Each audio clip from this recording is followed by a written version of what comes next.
Right now, let's go to the fan hotline and welcome in a guy I had on Saturday morning on Infinity Sports Network. And Lima took such umbrage with one of the quotes that this man had. I said, well, you know what? Let's have him on Wednesday. And so we have Tyler Dunne, who joins us right now. He is from Go Long on Substack, substack.com. Follow him on Twitter at Ty Dunne. Tyler, hello.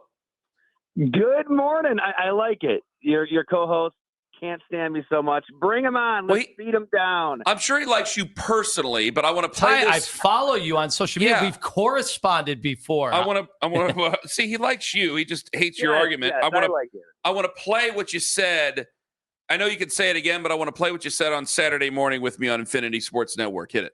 I mean, for so long in Green Bay, you could see it from the press box. Oh, this is going to be a touchdown because he's going to make that guy miss. He's going to know where you're vulnerable on the back end. He's going to get outside the pocket, and he's going to create. He's going to improvise. He's going to make a play with Jordy Nelson, Devontae Adams. He can't make that play anymore. He's got to be a pocket, timing-based, quick game passer, and I just don't see that being effective, especially in the division. I mean, give me the Cleveland Browns playing at quarterback over Pittsburgh at this point because at least there's a little forward thinking. I did that thing, Tone, where I started reacting and went, shut up so we can use this later. So I had to calm myself down so they could clip it. Go ahead. So, Ty, you'd still rather have the Browns QB situation than the Steelers?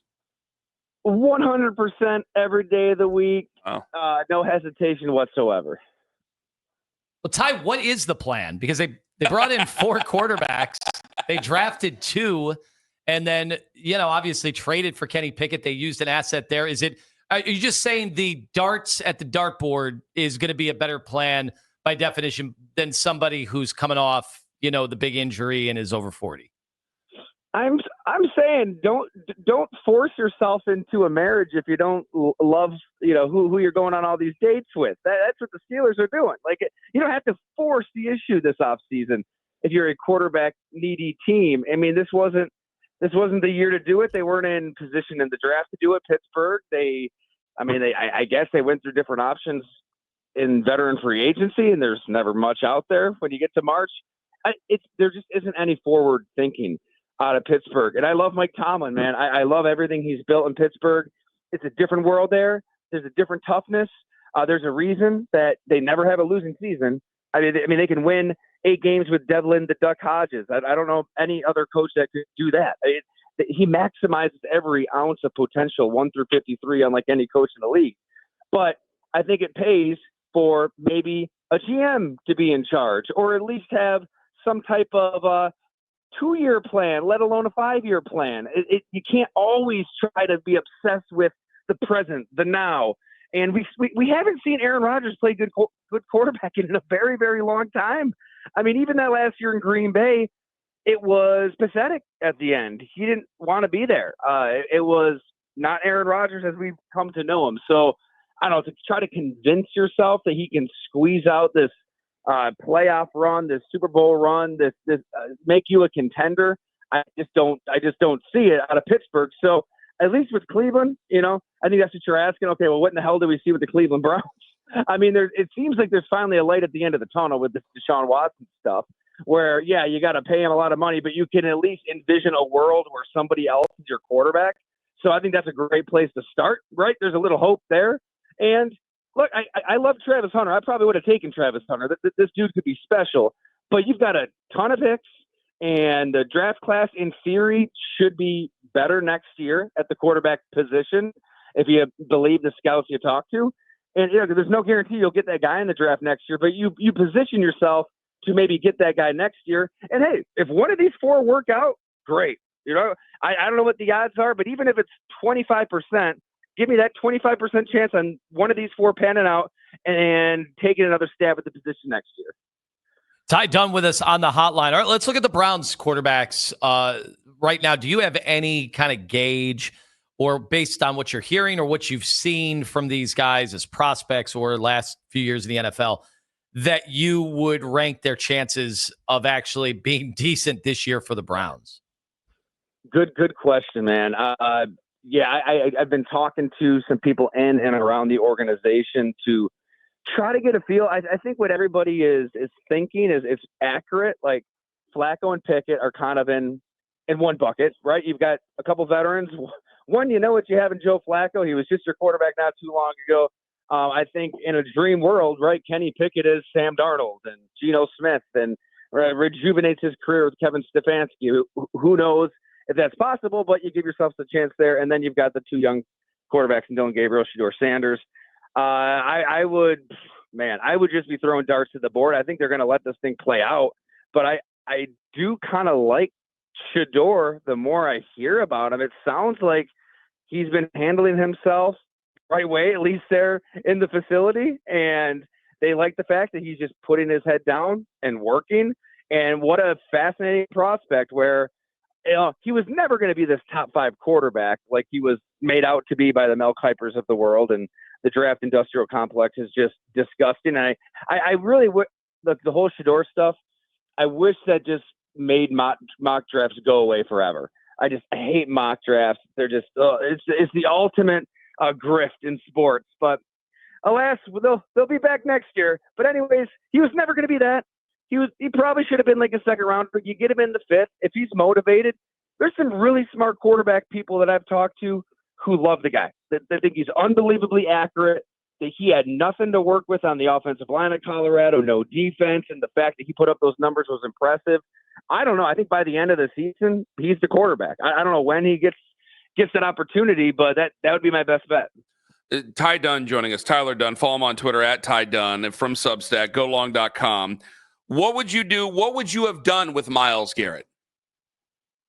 I think like everybody, I was expecting a trade. It got nasty. Sure filled up your radio airwaves for a while. But I think they did the right thing, right? If you got a Hall of Fame talent, it behooves you to try to keep that Hall of Fame talent.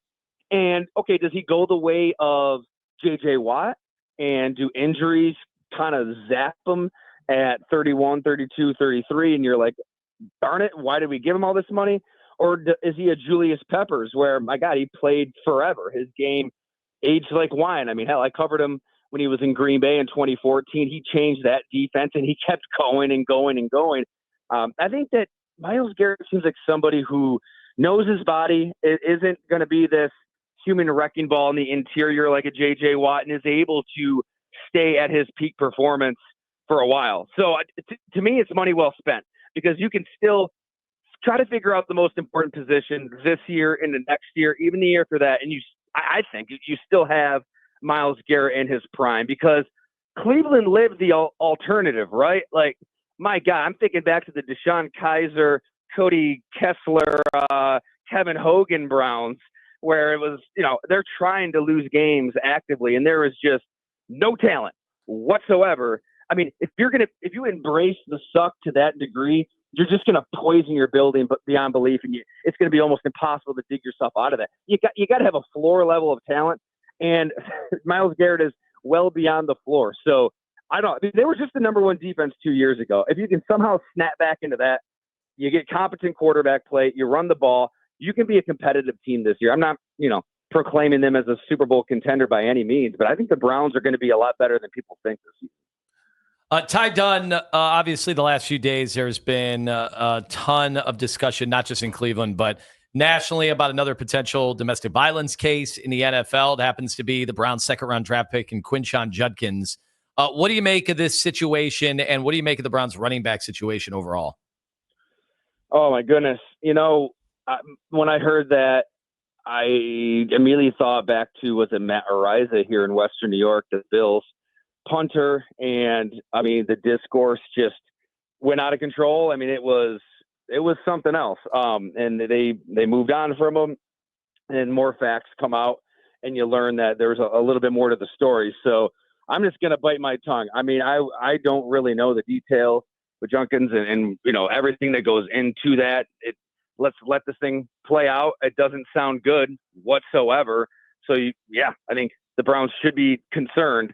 And that if you're going to talk football, which always seems trivial when these things prop up, it's a problem because right offensively, what they've been selling is, all right, let's get back to ball control, keeping our defense out of rough situations, and try to just create some big plays in the passing game. Kevin Stefanski is really good at that. So it's an old school approach, but if you don't have your second round pick, somebody that you figured would be a big part of that, then that throws a wrench into things before you even have one practice of training camp. How good is Kevin Stefanski? I think he's a top 5 coach in the league. And obviously he's a 2-time coach of the year for what that's worth. We've seen coaches of the year get fired before. I get it. But I think that what he's been able to get out of that roster, that quarterback position through the worst trade in NFL history, if not, it's right up there. It's unbelievably impressive. And at some point, maybe he gets his guy. At some point, he gets his quarterback, and we really see this thing executed at maximum velocity. But I think there's enough there to think, okay, you can win with this head coach. Game in and game out. I mean, you guys are watching this team at the micro level a lot closer than me. So I'm sure you could probably point to some specific examples and be like, oh, yeah, what the hell is Tyler talking about? Kevin Stefanski did this. I don't know. I'm thinking macro. There's a lot of teams led by a lot of coaches kind of stuck in the Stone Age, or they offensively it is just there's no hope.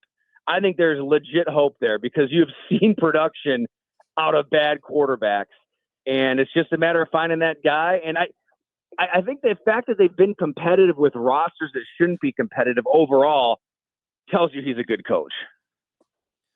Boy, that is such an interesting way that you put that, because here in town, the approval rating has never been lower on Kevin Stefanski following the 3-14 year. And yet we have somebody on who follows the league nationally, does reporting on the league, has eyeballs, and you're saying he's a top 5 head coach. What do you think could account for, that kind of chasm? Yeah, I can't speak to the local fervor. And I guess you have to, where do you assign blame? Because maybe it is on him and Ken Dorsey and the coaches for not getting the most out of Deshaun Watson. I mean, it's all about Deshaun Watson, right? I mean, they placed that bet. All of the picks, all of the money, this thing had to work out. But I don't think it's as simple as the head coach couldn't make it happen, or the play caller couldn't make it happen. You've got the shoulder, you've got the Achilles, and more than anything, you've got the brain is a muscle. I mean, take it from Deshaun Watson's closest confidant, closest coach in his life, Quincy Avery. We talked about this last year. I mean, he's been with him since high school, and even Quincy's like, man, he's got to get his confidence back, and he lost it at some point through the injuries, threw everything off the field, which is another conversation, and he never got that back. So maybe I'm being too soft on Stefanski. I don't put that on him.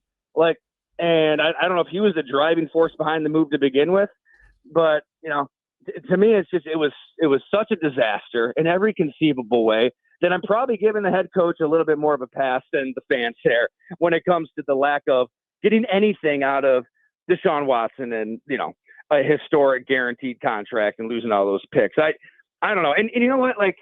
I love Baker Mayfield, and I'm sure there's a lot of fans that wish, man, why didn't we just keep this guy? We drafted him. We had him in-house.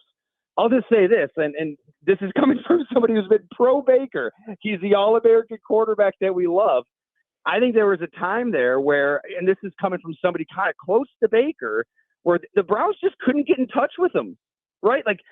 Baker wasn't talking to the Browns. And maybe that's on the Browns. You piss off your quarterback to that extreme, that could be on you, right? He's out there with the torn shoulder, busting through it, but they couldn't get in touch with Baker Mayfield for several weeks, maybe months. And so the Browns kind of had to pivot and do something. Obviously, the decision they made was the wrong one, but I think it's a little more complicated than we think on the outside. All right, Tyler Dunne. That was a nice creamy nougat, if you will. I did like that. At Ty Dunne, Dunne on Twitter. Follow him on golong.com Twitter as Substack Live. He's one of the best. Ty Dunne.